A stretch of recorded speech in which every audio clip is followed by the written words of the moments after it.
Mas.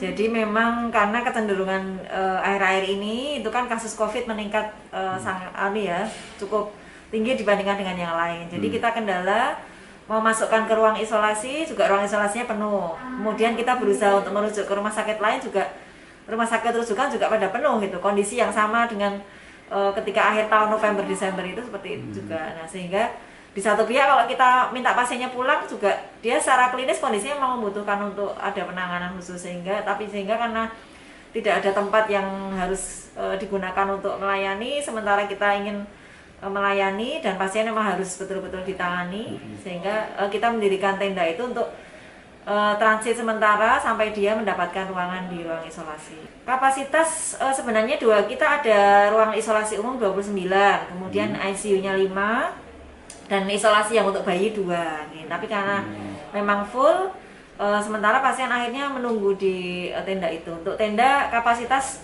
dulu 5 kemudian tapi karena sudah kemarin COVID-nya agak menurun itu kita kunjungannya menurun terus tendanya kita tutup 1, kita gulung 1 sehingga tinggal 1, ini ada 3. Kemudian ada ruang isolasi khusus yang di IGD itu masih bisa menampung 3 pasien. Ada 6 pasien. 6 pasien. Okay. Itu misalnya nanti ada lonjakan lagi Bu, Yeah. di tendanya tidak bisa menampung, gimana Bu solusinya?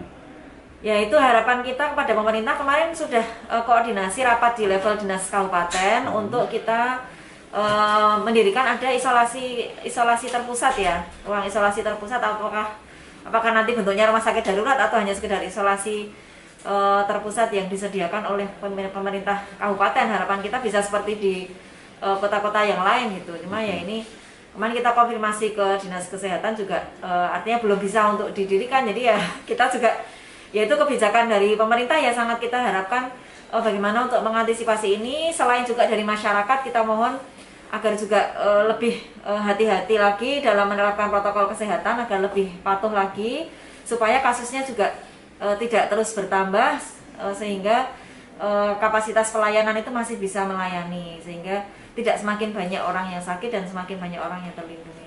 Fasilitas di tenda itu apa?